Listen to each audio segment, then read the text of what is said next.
Ayo kuliah di IAIN Ponorogo. Assalamualaikum warahmatullahi wabarakatuh. Bismillahirrahmanirrahim. Alhamdulillahirabbil alamin. Ahmaduhu wa nasta'inuhu wa nastaghfiruh wa na'udzu billahi min shururi anfusina wa min sayyiati a'malina. May yahdihillahu fala mudilla lahu wa may yudlil fala hadiya lahu. Asyhadu an la ilaha illallah wa asyhadu anna Muhammadar Rasulullah. Allahumma shalli ala sayyidina Muhammad wa ala ali sayyidina Muhammad, amma ba'du. Perkenalkan teman-teman, nama saya Samzan Mustafa. Saya adalah dosen pengampu pembelajaran PAI berbasis TIK. Berikut ini adalah pemakalah dari mata kuliah pembelajaran PAI berbasis TIK yang akan mempresentasikan makalahnya. Selamat menyaksikan. Jangan lupa like dan komen. Terima kasih.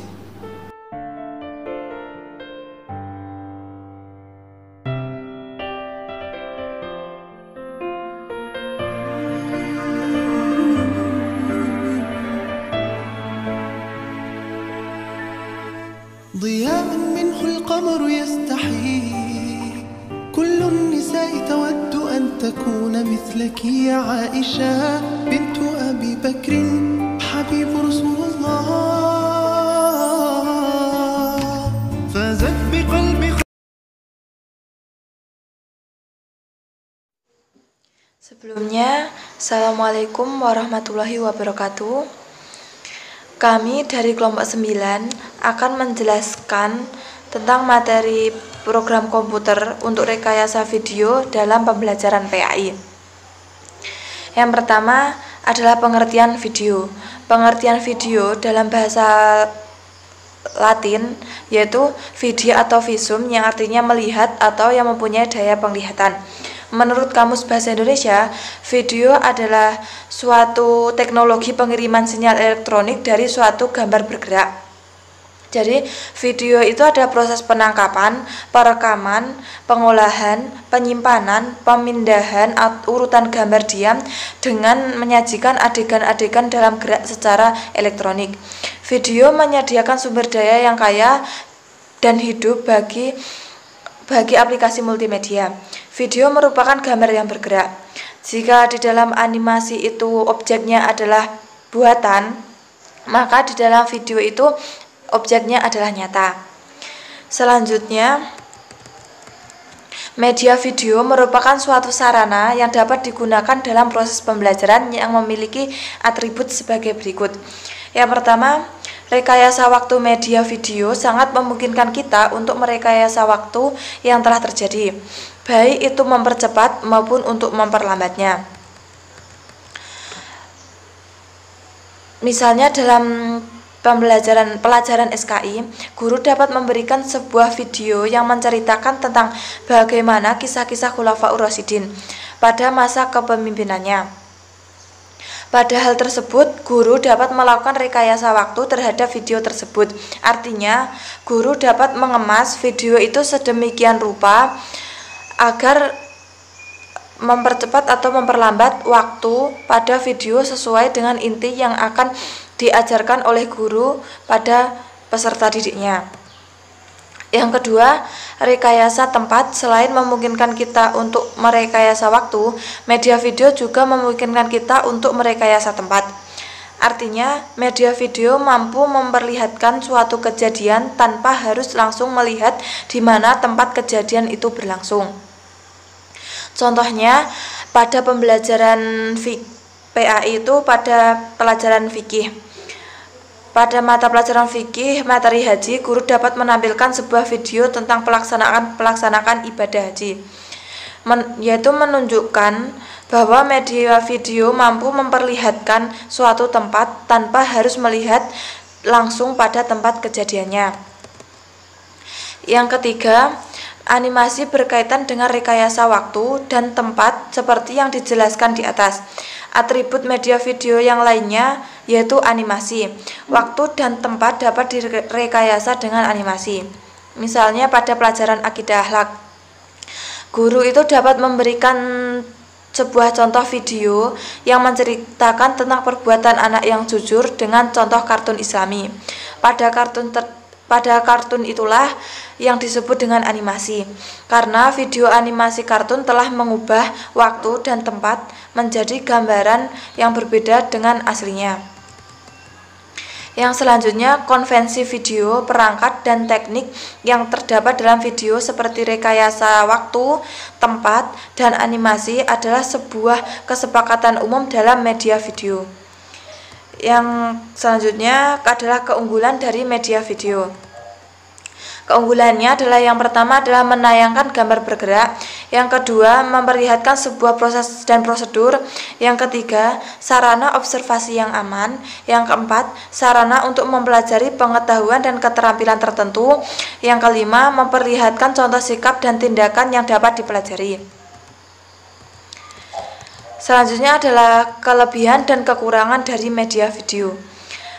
Kelebihan dari media video adalah yang pertama, menjelaskan kejadian nyata dari suatu proses, fenomena, atau kejadian. Yang kedua, sebagai bahan terintegrasi dengan media lain seperti teks atau gambar, video dapat memperkaya penyajian atau penjelasan. Yang ketiga, penggunaan dapat melakukan pengulangan atau replay pada bagian-bagian tertentu untuk melihat gambaran yang lebih fokus. Selanjutnya, sangat cocok untuk mengajarkan materi dalam ranah perilaku atau psikomotorik. Kombinasi video dan audio dapat lebih efektif dan lebih cepat dalam menyampaikan pesan dibandingkan dengan media teks. Yang selanjutnya, menunjukkan dengan jelas suatu langkah prosedur, misalnya cara penyembelihan hewan. Yang selanjutnya adalah kelemahan dari media video. Yang pertama, video mungkin saja tidak detail dalam penjelasan materi karena peserta didik harus mampu mengingat detail dari scan-scan. Yang kedua, umumnya pengguna menganggap media video itu lebih mudah dibandingkan dengan melalui teks, sehingga pengguna kurang terdorong untuk aktif di dalam berinteraksi dengan materi.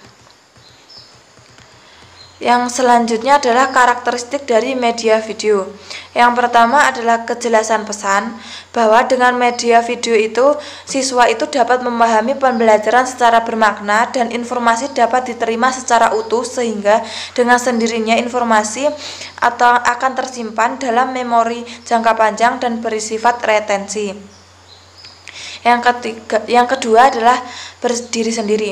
Video yang dikembangkan tidak tergantung pada bahan ajar lain atau tidak harus digunakan bersama-sama dengan bahan ajar lain. Yang ketiga, bersahabat atau akrab dengan pemakainya. Media video menggunakan bahasa sederhana, mudah dipengerti, menggunakan bahasa yang umum. Terus yang selanjutnya, yang keempat adalah representasi isi, misalnya materi simulasi atau demonstrasi. Pada dasarnya, materi pelajaran baik sosial maupun sains dapat menjadi media video. Yang kelima, visualisasi dengan media. Maksudnya adalah materi dikemas secara multimedia, terdapat di dalamnya teks, animasi, sound, dan video sesuai dengan tuntutan materi. Yang selanjutnya, menggunakan kualitas resolusi yang tinggi. Tampilan berupa grafis media video dibuat dengan teknologi rekayasa digital dengan resolusi tinggi, tetapi support untuk setiap space sistem komputer. Yang ketujuh, dapat digunakan secara klasikal atau individual. Yang selanjutnya adalah proses pembuatan media video. Yang pertama adalah editing. Editing yaitu merangkai gambar dengan gambar, gambar dengan suara, suara dengan gambar, suara dengan suara, sehingga menjadi suatu rangkaian yang kronologis sehingga mampu menyampaikan pesan sesuai dengan naskah. Pada dasarnya, pengertian editing adalah suatu penghubung antara suara dengan shot atau visual atau visual atau suara yang lain dengan menggunakan bentuk transisi tertentu agar menjadi kesatuan informasi yang berkesinambungan. Yang kedua adalah mixing, merupakan kegiatan memadukan gambar dengan suara agar menjadi suatu kesatuan program yang enak dilihat dan didengar. Yang ketiga preview, yang keempat uji coba, yang kelima adalah distribusi, yaitu sesuai dengan perencanaan dan cocok untuk dimanfaatkan pada proses pembelajaran. Assalamualaikum warahmatullahi wabarakatuh. Saya Rizky Imron Kurniawan dari kelas PIF akan menyampaikan tentang proses pembuatan video PAI pada pembelajaran di kelas. Saya akan menyampaikan tentang materi kelanjutan dari yang disampaikan oleh Mbak Nila tentang aplikasi pembuat video di komputer. Yang pertama, aplikasi yang pertama yaitu namanya AVS Video Editor. AVS Video Editor ini merupakan salah satu aplikasi pembuat dan pengedit video pada PC ataupun laptop. Jadi kalau teman-teman mau membuat dan mengedit video, bisa menggunakan aplikasi AVS Video Editor. Dan aplikasi ini cocok sekali dan biasa digunakan untuk mengedit video ataupun membuat video pada PC ataupun laptop. Jadi teman-teman, kalau mau membuat video dan mengedit video, yaitu menggunakan aplikasi seperti ini. Ini aplikasinya. Tahu kan? Selanjutnya meneruskan dari materi aplikasi pembuat dan pengedit video tadi, saya akan menyampaikan tentang cara penggunaan media video dalam pembelajaran PAI. Cara yang pertama yaitu seorang guru harus mempersiapkan unit pelajaran dan harus memilih videonya yang cocok dan sesuai pada pelajaran tersebut. Jadi mudahnya berkata seperti ini, seorang guru mengampu pembelajaran IPS. Jadi kalau seumpama menampilkan sebuah video, yaitu video yang ditampilkan itu harus sesuai dengan pelajaran yang disampaikan tersebut. Ya, begitu teman-teman. Yang kedua, yaitu guru harus mengetahui durasi video yang ditampilkan itu harus sesuai dengan durasi atau jam pelajaran yang ditampilkan. Contohnya begini, seorang guru PAI mempunyai jatah waktu itu 1 jam pembelajaran. Terus 1 jamnya itu kan 60 menit. Nah, pembelajaran tersebut, durasi yang ditampilkan tersebut, videonya yang ditampilkan itu tidak boleh melebihi 1 jam pada pembelajaran guru tersebut. Seperti itu teman-teman. Yang ketiga yaitu mempersiapkan kelas. Maksudnya mempersiapkan kelas di sini, seorang guru itu harus menyiapkan alatnya, apa yang menunjang dari pembuatan video itu tadi. Yang kedua yaitu mempersiapkan siswanya. Siswanya harus siap dalam mengikuti pembelajaran tersebut. Jadi yang disiapkan ketika mempersiapkan kelas itu, yang disiapkan meliputi kelasnya, terus anak peserta didiknya. Yang ketiga alatnya ataupun media untuk menunjang penggunaan video itu tadi. Yang keempat yaitu tentang aktivitas lanjutan. Yang ketiga setelah guru menampilkan sebuah video, itu nanti guru harus memiliki dan memberikan refleksi kepada siswanya tersebut. Apabila ketika sudah ditampilkan video tersebut, setelahnya kalau akhirnya video kalau sudah selesai, guru itu harus mempunyai refleksi ataupun masukan-masukan dan serta memberikan materi-materi yang menunjang dalam aplikasi video tersebut, seperti itu. Selanjutnya, materi yang selanjutnya yang akan saya sampaikan tentang tujuan diadakannya pembelajaran melalui media video pembelajaran PAI. Jadi tujuan menggunakan video dalam pembelajaran PAI yang pertama yaitu mempermudah proses pembelajaran. Maksudnya di sini yaitu pembelajaran yang ada di kelas menjadi lebih mudah dan efektif. Sebab bagaimana? Kalau siswa melihat suatu video itu akan mencapai tujuan pembelajaran. Jadi diadakannya media video, ditampilkannya media video di kelas itu akan mencapai tujuan pembelajaran. Contohnya seperti ini, seorang guru menampilkan tata cara sholat yang benar pada video yang ditampilkan di kelas. Nah, siswa tersebut akan lebih mudah dalam memahami tata cara dan urutan sholat itu dengan menggunakan video ketika setelah rukuk terus iktidal, ketika setelah iktidal terus sujud, seperti itu. Kalau melihat video langsung, bukti real nyatanya itu akan lebih mudah. Yang keempat yaitu membantu konsentrasi pembelajar.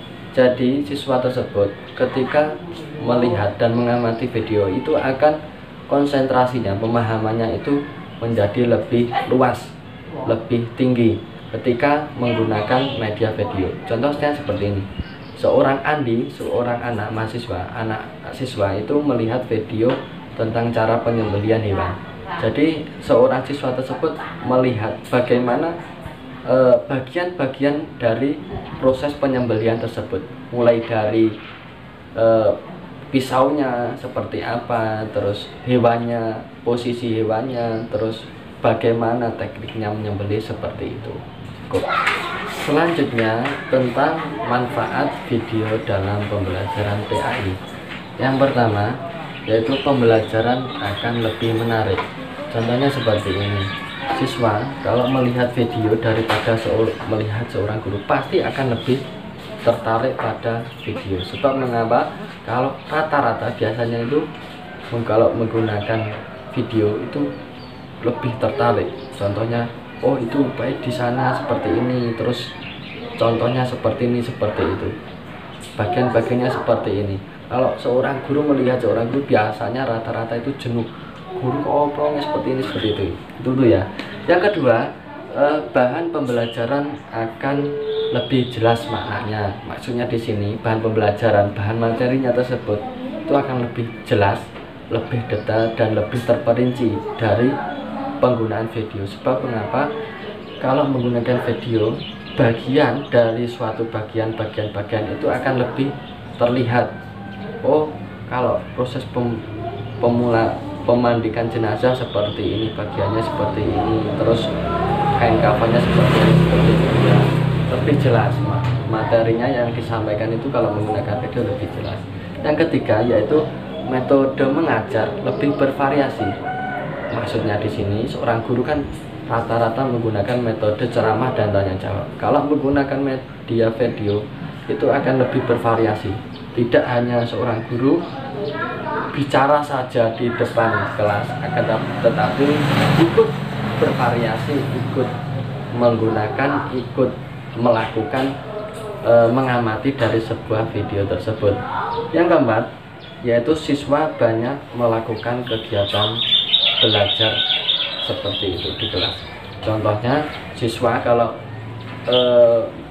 seorang guru menggunakan media video, siswa dapat menganalisa, mengamati, dan mendemonstrasi. Maksudnya melihat yaitu siswa melihat bagian-bagian dari sesi-sesi video tersebut. Yang kedua, siswa dapat mengamati. Siswa mengamati seperti ini, langkah-langkah cara metode mengaji ini seperti ini ya. Terus melakukan, terus dipraktekkan lagi dan mendemonstrasikan. Cukup sekian dari saya, kurang lebihnya mohon maaf. Wabillahi taufiq wal hidayah. Wassalamualaikum warahmatullahi wabarakatuh.